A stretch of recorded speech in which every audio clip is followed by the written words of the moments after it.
It is time for season 4 of the episode 2 of the 50 coins for $10 identified mystery lot grab bags that I find at some of the local coin shows on here.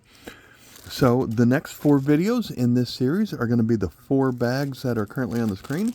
But today we're going to go through this bag right that I held up for a moment. Let me clear the other ones out of the way.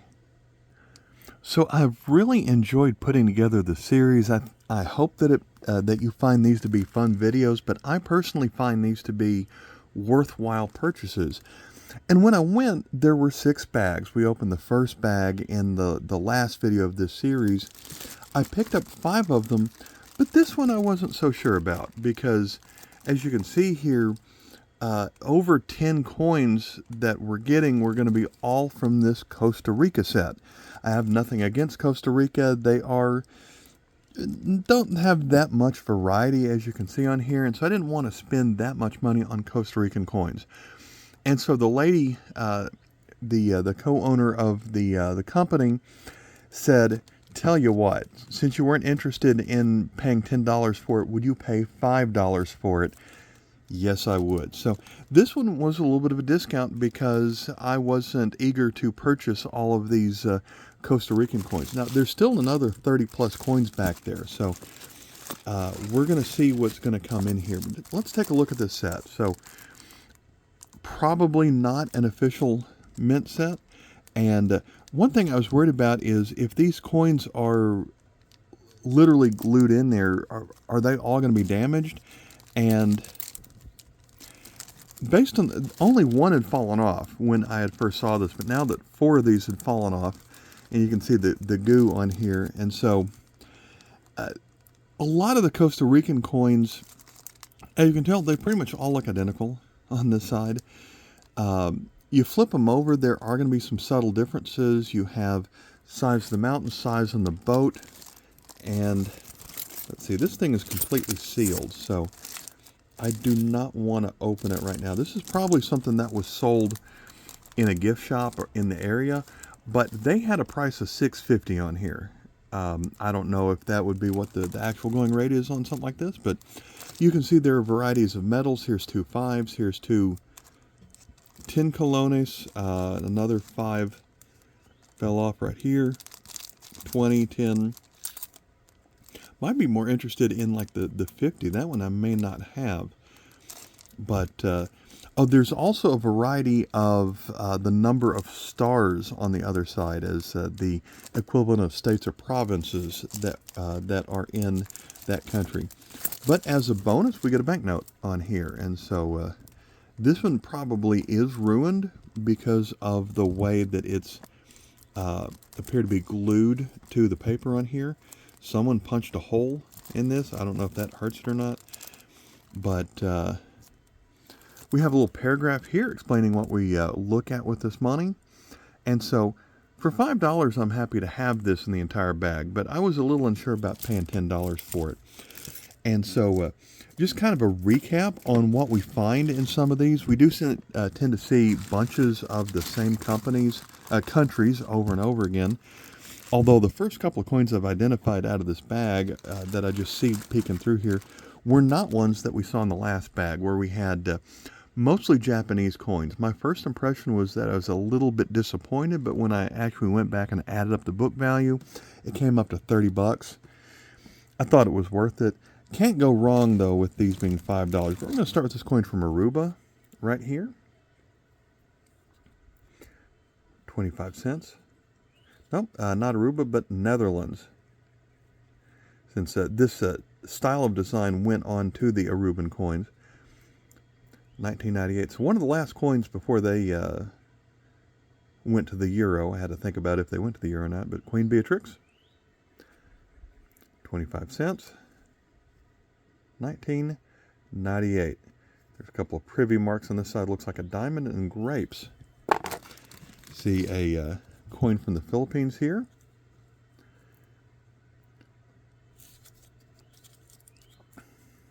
This is a pretty good one, I'd say, to get this coin in nearly uncirculated condition. I'd say is pretty good. So we have Marcelo H. del Pilar on here.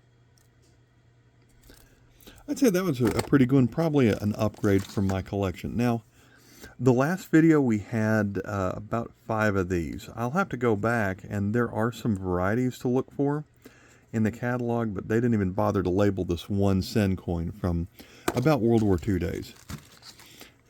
Next coin is from Iceland, 1946, so I don't like the corrosion on it, but at some point someone thought this coin was worth $2, and without it being corroded, that would probably be close to correct, but they scratched out 2, put $1 on it from 1946. That one's a decent one for variety. We've got a 50 yen coin from,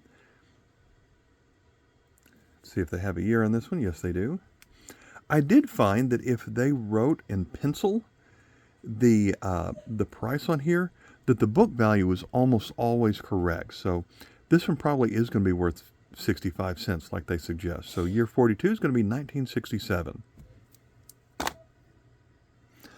The next coin I see in here is a Canadian cent, which I'm not so happy about. However, if I'm going to get one that is this side of about 1940 or so, might as well be the 1-year Canadian centennial coin, where they have, instead of a maple leaf, they have the bird design on this one, since that's a little bit less common. Next we have, so I will say I didn't like how there were about 4 or 5 coins that I suspected were cleaned in the last one.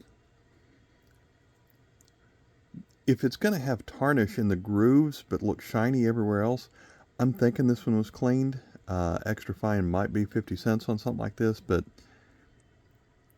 I mean, it's a nice coin, but I have gotten a lot of those lately. We have a Czechoslovakian coin. There were several Czechoslovakian coins in the last one that came in these little envelopes that were actually pretty good. So at one point, this little paper envelope had a Montana United States quarter from their each of the 50 states design. But this one we've got a 5 koruna from 1982. I think we had this coin in the last video also. So don't really need another one of them, although it was in uncirculated shape. They said it was worth about $1. Here's another one that we do not need, a 5 yen from 1982, worth 15 cents, they say. I'll go and point out here that there is a, when you look at the catalog number, it is 72A, and I think the A goes back to a time where at one time they used to read right to left, but then they switched up going left to right, and so this coin was around long enough that they made it both ways, and I think that's what the A means on that design. Another one just like it. They say this one's extra fine, 30 cents, date of 1960, so it's at least it's older. Looks cleaned. Not happy with that one. Here is a Canadian, I guess. Is this a commemorative? Nope, just a regular 1994 blue nose dime. Does have some scratches on it, but maybe the scratches are on the flips. That one actually looks nice. I just don't need any of those. I don't need any of these either. We've got the common 10 yen. At least they've gone to the trouble of identifying the years on these. 1959, worth 15 cents. Probably cleaned. Pick up this one right here. We've got a Jamaica proof coin, probably, because there's a Franklin Mint logo right here. And in Series 2, out of when I bought from these people a year ago, there were a lot of Jamaican proof coins, the lower denomination ones that didn't have any silver in it. And the Franklin Mint actually changed the die a little bit to have the word Jamaica fit between the two top of the headdress or hats on here. So on the regular circulating coins of this time, the letters are a little bit further spaced out. So that is something to look at with Jamaican proof coins, or the ones made from Franklin Mint. Double check your catalog on the years when they did it that way. So here's a Canadian cent, but at least we've got a larger Canadian cent from 1919. George V. Possibly could be an upgrade to my collection. Probably not, but you never know. These were probably the worst coins for me to find in the last video because it's just the 1 yen coin. I'm not sure how many people would pay 10 cents for that. And they're saying this one's 65 cents. Another one that's been cleaned. I'm going to say no to that. Okay, this one is different. We've got a 1 yen coin. So this one, they didn't put a date on it. I wish they had. This comes from a time where it was, they only used this design for about 3 years before they switched to this one, which they use until today. So we're talking probably the 1950s for a couple of years where this was the design of the 1 yen coin. So I like this one because you don't see it hardly at all. Doesn't have a lot of value to it, but at least it's something different. Unlike this one, which is 1983. Skip over that one. Next one is, at least it's another less common 1 cent aluminum coin. We got 2 of these in the last video. There's a nice bird on here. It's got good details, but it is a little bit dirty. But this one might have, just based on looking in the catalog, that one might be worth 75 cents, and that's just a wild guess. Another 10 yen that looks like it was probably cleaned. Not a fan. So, kind of like this one, the 10 from Germany, we have 1924. A is Berlin, which makes it the biggest city, the biggest mint, so the ones that you find the most often, but it's a 10 Rentenpfennig.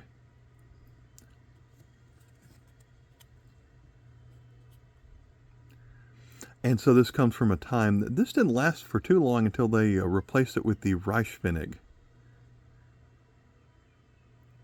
I forget the difference between the two, but it had something to do with trying to stabilize their hyperinflation economy.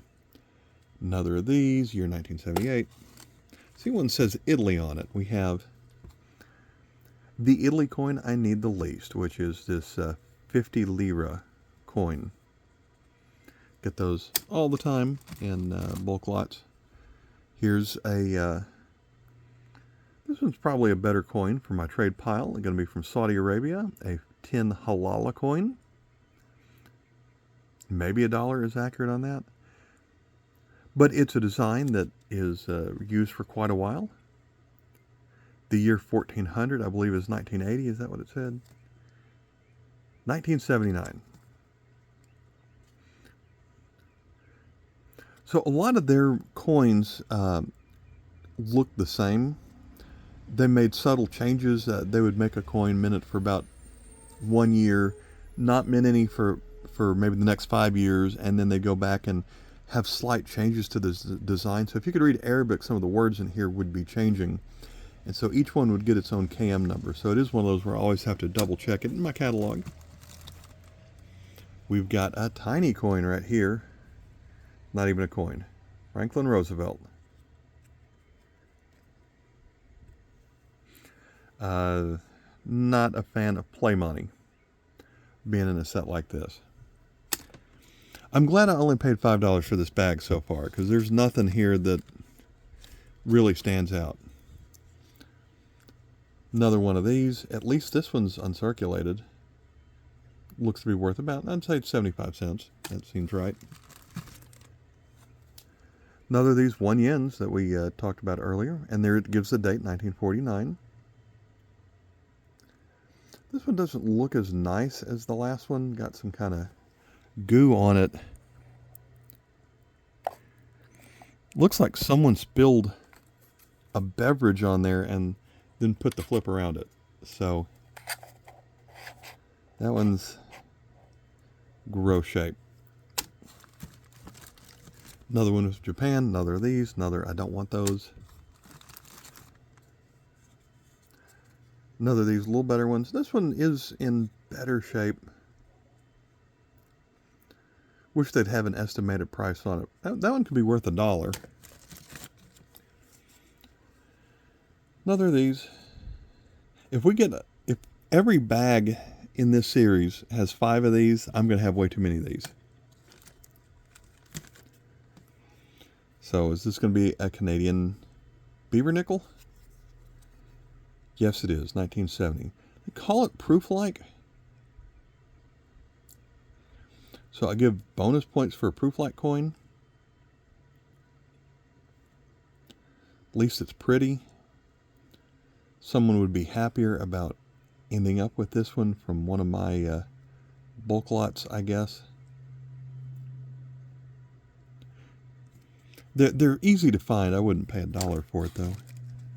Next we have another proof coin from Jamaica. A little happier about a proof coin from Jamaica. So we've got 1973, 20 cents. Bigger coin. I like this one.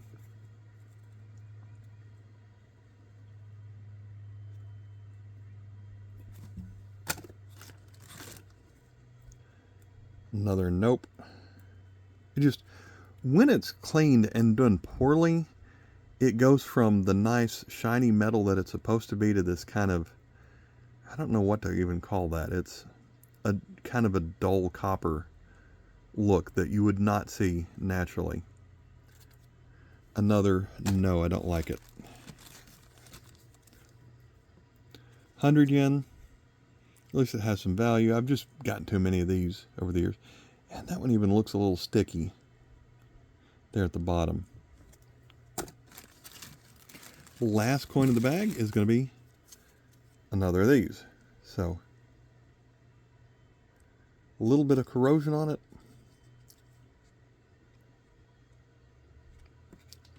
But of all the Japanese coins, maybe these are the best, maybe. All right, so what do you think? Compare all these.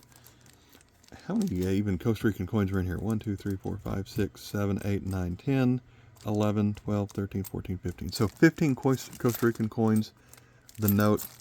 Yeah, I'm glad I only paid $5 for this bag. But if this is what's to come in the next few videos, well, I was surprised at the last one how it had book value of 30. And I went back and I checked, and there were several. I found at least 3 or 4 that were upgrades to my collection. So I guess the big concern is when I buy all of them that they have, they're going to have the same countries over and over again. And that's kind of what I saw previous years, where I would get a lot from the, well, a lot from the same country all in one batch of these. All right, so at least the next one should have a little bit more variety, since we're not going to have a lot of Costa Rican coins in it. And I hope I catch you next time. I'm going to link to my playlist here at the end. See the, I do wonder if some of the first ones in this series have better value or better mix. I know I've gotten some that had a lot of the same country over and over. But we'll keep making these videos. I'm recording them all in one day, but I'm going to spread them out, probably post one a month. Until next time, thanks for watching. Bye.